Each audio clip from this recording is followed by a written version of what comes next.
umhlaba wawuyize uyicenge kwakumnyama ebusweni bamanzi. Moya kaThixo waya wahlala ebusweni bamanzi.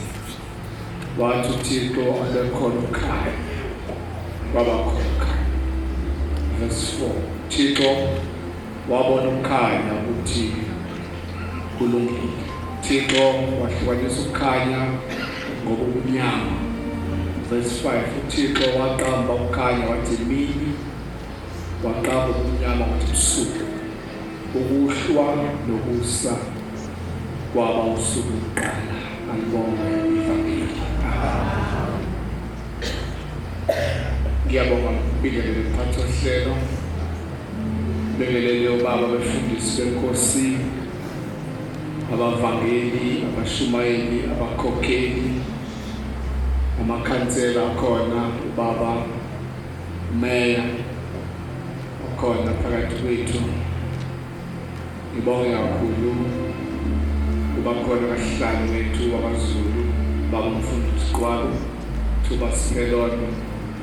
Ngibonga kakhulu ubaba umfundisi wethu Jele, executive yebandla, ukuthi abekhona kunye nathi kulesi sikhathi esinzima phakathi komuzi wakangidi kanye nebandla lamaNazaretha. Bengelela umndeni neyihlobo zonke esikhona zikaHlomuka kulesi sikhathi sobunzima. Ngiyiphelele ithuba lokuthi ngibe khona ngimfundise umvumo wenompondweni, kodwa ngiyiphelele ithuba lokuthi angibe khona phezu kwemisebenzi eminingi. Iphalamende lethu laKwaZulu Natal lihleli namhlanje ibandla leRemont lokufanele kwenseRemont. Ngiyazi meya sinabakhomishini namhlanje ebusuku sasekuseni siqala ama-debate. Ngakho kodwa nginika ithuba lokuthi ngiyayazi lensizwa evangeli. Angikwazi ukuthi ngingabi khona ngoba ngesonto ngibe khona ngoba ngithunyelwe ezulwini umsebenzi kufanele ukulungisa mayelana. Kodwa ngathi ngibe khona ngizokhala kanye nani mndeni wakangidi, ngizothi mina kumhlaba ngehlaba ntutu uNkulunkulu akabe nani anisule izinyembezi. Ngiyakwazi ukhanjela ubaba akulula. Yahamba indoda nami bengithemba elizala welilanga ngabona ngathi kuhlile. Ngathi bekhona abantu ndodana kwabangcono kwakuthe gidi kwathi masikambile abantu zabuya zonke inkinga.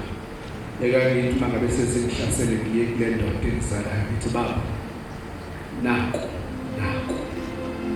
ithi ndoda engizala ngomhlaba ugcotshwa ithi kanti ushebo njani awaboni lamakhehla ukuthi azobula ingane yakhe encane lana ukuthi khona ikhathi esibanzima lemali nekhathi ezihlekso ezinzima ngaphezu kokucabanga. Kodwa indoda ubaba wami sebengahle bonke abantu emhlabeni, sebeyiluka kubona bonke abantu. Kodwa baba wamgoqa wamthatha ngamzali.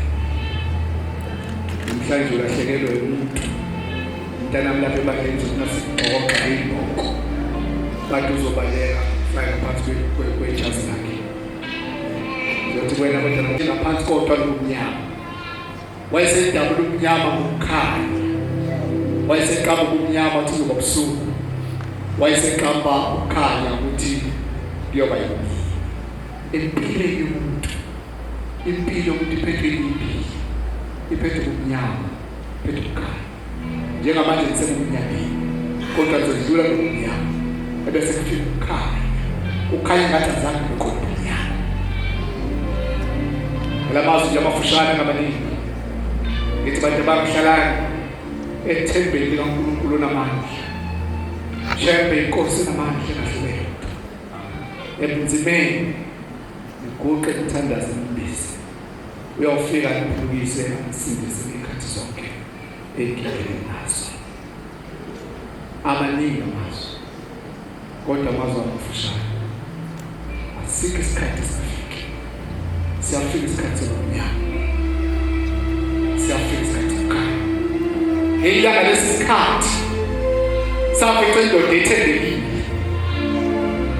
Lesi sikhathi safica indoda ihamba phambi kwabantu iqobo uJehova kwebehola umphongolo ikhipha abantwana bayisirayeli eGibhithe ibasa ezweni lokwenana ekhaya.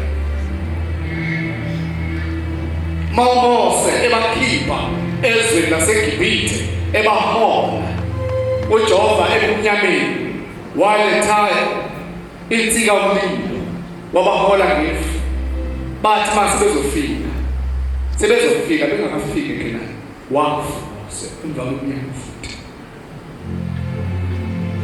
sebenzela uNkulunkulu wafa. Base bethatha uJoshua wayesehamba nabo ezahola umgqomo kaNkulunkulu. uJoshua oyekwayo bafaka ezona uma besendleleni sebeliwelile ulwandle olubomvu base bephumula. Uma sebephumulile uyakhuluma uJehova ukhuluma noJoshua uthi uJoshua belizwe njengoba liphumulile uzungangana ngishele yonke into obhekiswe. Mabesheni Joshua khohlwa umyalezo kaNkulunkulu. Ngokuhamba umyalezo kaNkulunkulu khohlwa. Neyiluleko esindile abazali zabo besikho. Kodwa egcina usuku ziyavuka.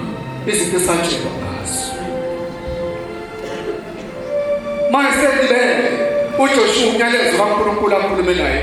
Wayesekhona uNtombele, wayeseganwa yiyo, wayesezwana naye. Kanti uNkulunkulu sekufika isikhathi sokuthi agoqe izinsuku zikaJoshua. Uma seyigoqe izinsuku zikaJoshua esesethuneni ithi inkosi ilanga mayishumayela eParadise nasePhakameni ithi nabo shebe ngamhlanje uJoshua etshalwa ishontswa phansi emgodini thina boshebe sasikhona.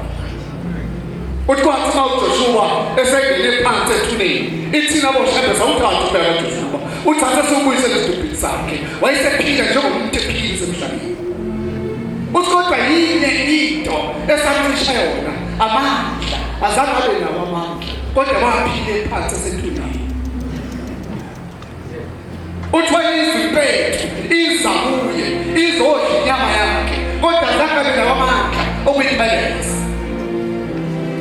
Uthi wayizithuthane izabuye izodla inyama yakhe kodwa azange abe nawo amandla okuyipheleza ngoba wahlulwa umnyango kaJehova.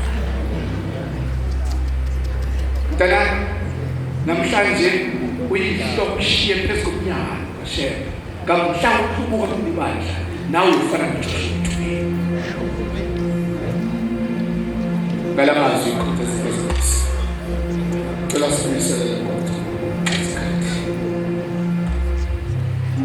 ingoma yethu ka 44 sothi sazelo sibishiye ngedwa anginakho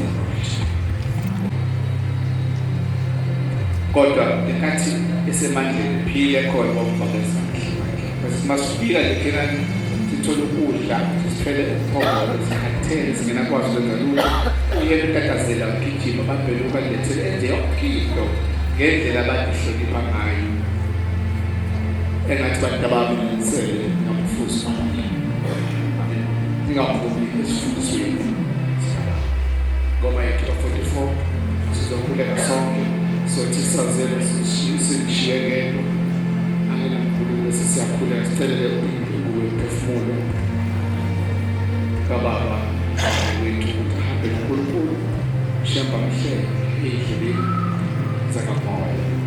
Inkosi ibusa amazwi swazi. Inkosi ibusa uphambo.